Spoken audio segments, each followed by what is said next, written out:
Il faut qu'il retrouve le Paul Saint-Pierre Plamondon de la campagne de 2022. Celui qui n'était pas en tabarnak. Elle avait l'habitude de jouter. Elle apprend à patiner, Elsie. Yasmine? D'accord. Ça va nous prendre un petit moment d'adaptation. Elsie, toi qui as le pouls du Parti libéral, Elsie est là. Voyons. Elsie est avertie.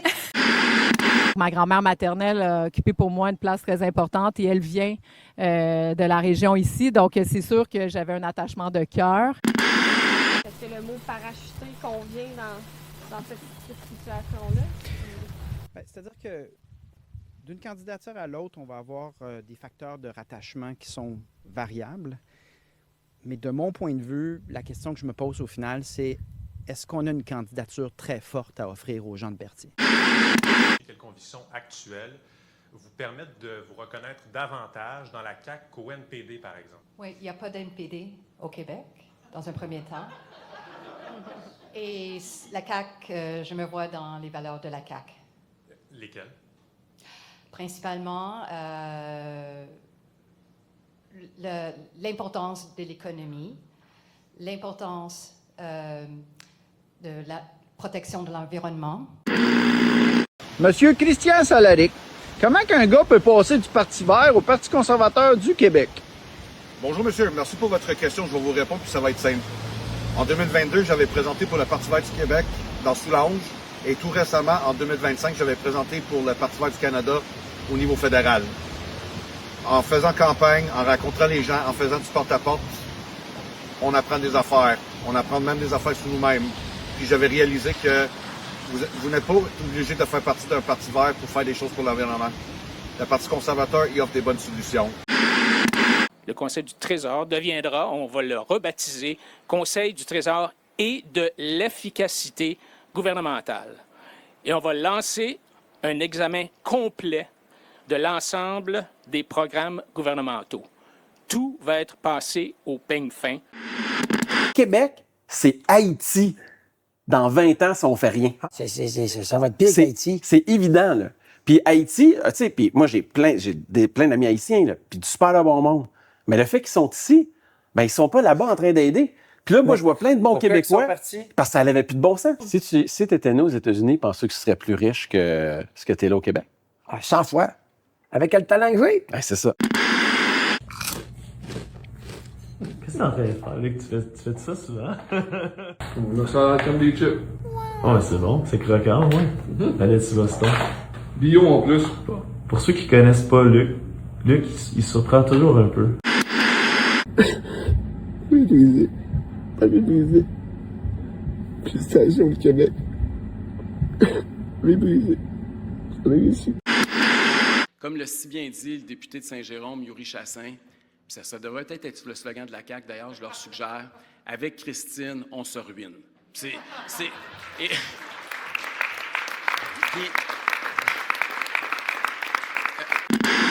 C'est aujourd'hui, c'est le jour historique. C'est aujourd'hui et le projet et cet accord gagnant, gagnant, gagnant, gagnant. Alors, on a beaucoup entendu aujourd'hui, c'est un win, win, win, win, win. On va débuter dans l'Est du Québec avec Juliette. Juliette, quelle histoire! En plein centre-ville, un oiseau qui a été abattu avec une carabine à plomb. Oui, ça s'est passé hier ici au Parc Lagare, en plein centre-ville effectivement de Rimouski. Simon, c'est le service animalier qui dénonce cet acte de cruauté animale. C'est un groupe de jeunes qui auraient tiré avec une carabine à plomb un oiseau, un goéland. L'animal a été pris en charge par les services animaliers, mais finalement, on a pris la décision de l'euthanasier. La chanson que tu mets dans tes oreilles avait un débat. Pas mal toutes les tunes de la compagnie créole. Ah ouais? J'ouvre mon local dans Bellechasse dans 21 minutes. Mais là, ça fait une grosse demi-heure qu'on est pris dans circulation. Je vais vous montrer ça là, parce que le pont Pierre-Laporte est bloqué bien raide. Parce qu'il Il y a eu un accident cette nuit. Et là, ils l'ont bloqué, puis ils nous font passer par le pont de Québec. Fait que là, c'est la bretelle pour essayer d'aller prendre le pont de Québec. C'est aberrant ce qui est en train de se produire. Si vous voulez vraiment que ça change, puis vous êtes écœuré d'être pris dans le trafic, c'est pas compliqué, le 5 octobre, il faut voter conservateur. Est-ce que c'est une erreur après coup d'avoir fait cette vidéo-là, vous trouvez?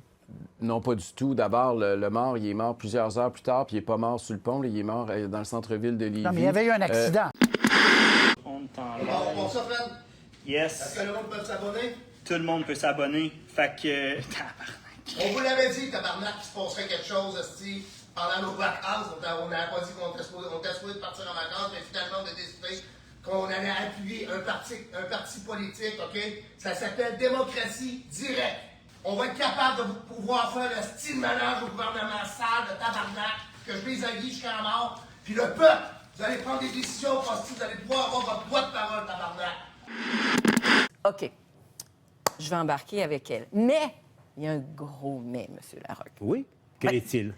Bien, la fonction de présidente, je l'exerce toujours. Alors, quand j'ai cette obligation, je demeure non partisane. Alors, c'est un enjeu faire une campagne électorale tout en étant non partisane. Votre prochain défi professionnel, est-ce que c'est fixé? Ou, non, pas du tout. Pas du tout. On va voir. La joute ou les montres? Ce n'est pas fixé. Peut-être un chien. Paul Saint-Pierre Plamondon finit avec une normale de 36. Et le champion québécois incontesté, Carl Carmoni, ramène une fiche de -3 et remporte cette édition. Le référendum, c'est un tarif en soi, hein, parce que ça a un impact sur la volatilité des marchés, sur les ententes internationales, sur les carnets de commandes, sur la stabilité du Québec. Et le fait que le Parti québécois le repousse, là, moi, mes entreprises me disent ce matin, c'est pas une bonne nouvelle, parce que ça prolonge encore une fois l'incertitude. C'est un tarif en soi. Alors, pour nous, le référendum, c'est un tarif pour les entreprises. Mais en quoi ce burlesque serait dommageable? Parce que c'est ça l'enjeu. C'est de dire on est en train de pervertir, si on veut la logique, les enfants ou leur façon de regarder le monde. Pourquoi on n'adopte pas une motion pour dire que les grands-mères devraient pouvoir entrer dans les écoles pour lire des contes? Parce qu'on le tient pour acquis, sans doute. Mais pourtant, on le fait pas. Puis pourtant, on les paye pas, les grands-mères, pour rentrer dans les librairies ou dans les librairies, pas les librairies, mais les bibliothèques ou les maternelles. Donc, moi, il y a un agenda idéologique qui est derrière ça. C'est pas pour rien que c'est la motion de notre Québec solidaire aussi, là. Et donc, il y a un... C'est quoi l'agenda idéologique? Je veux le comprendre. Ben, écoutez, c'est la disparition des genres. Pour peut-être me trouver tête enflée, là. Chris, le Parti conservateur du Québec, ils n'ont pas le loisir de dire non à un Lino Zambito dans Blainville. Aucunement. Parce que c'est pas moi... Moi, j'ai la certitude, Lino, j'ai la certitude que la décision ne vient pas d'Éric. Bon, tu es en train de me dire qu'Éric, c'est une marionnette, c'est ça? Ben écoute, je veux pas utiliser ce terme-là. Non, mais moi, j'ai pas peur de le dire, là. Je suis dans le sport, je suis dans la crème glacée. Moi, j'étais aujourd'hui, je vends du bonheur. Puis on est là pour avoir du plaisir. Malgré tout, je me lance en politique. Puis, je suis ici... Ah, on prend un risque. On prend un risque. Je suis pas le meilleur dans les discours. Et là, on a un collègue qui, depuis ce matin, je vous l'apprends, est votre ex-collègue, qui va se présenter dans la Côte-de-Beaupré, sous la bannière du Parti québécois. Et son nom est François Garriépi. C'est-tu vrai, ça? Oui, c'est vrai. Gary, il se présente pour le Parti québécois. Pat est... Non, mais qu'est-ce qu'il fait? Là, non, mais je l'aime, là, mais je... On le savait pas au moment où on est entré en ondes. La seule affaire qu'il m'a dit, c'est « Hey, j'ai un scoop pour vous autres. J'ai un gros scoop, mais je peux pas vous le dire. Vous allez capoter. Ça concerne quelqu'un de la station. Blablabli, bleu. » J'étais comme, bon, ben, il y a quelqu'un qui est pédophile. On a un pédophile dans la station. On va dévoiler son identité live. Puis il va sortir avec les monottes. Non, mais je sais pas, tu sais pas à quoi t'attendre quand quelqu'un dit ça. Puis il nous sort que Gary est passé du côté obscur des péquistes vers le bleu. Le choix de la confiance, c'est ce qu'il a fait. Mais un hymne national, là, c'est pas le genre de symbole que vos supporters sur leurs réseaux sociaux appellent ça des affaires de nationaleux, inutiles, perte de temps.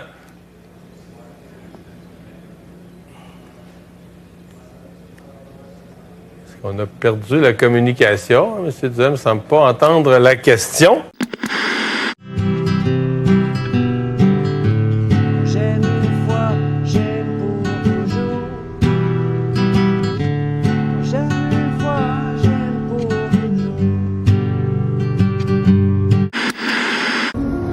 Je t'aime. Je te remercie. Pardonne-moi. Je te pardonne aussi. Juste pensez-y.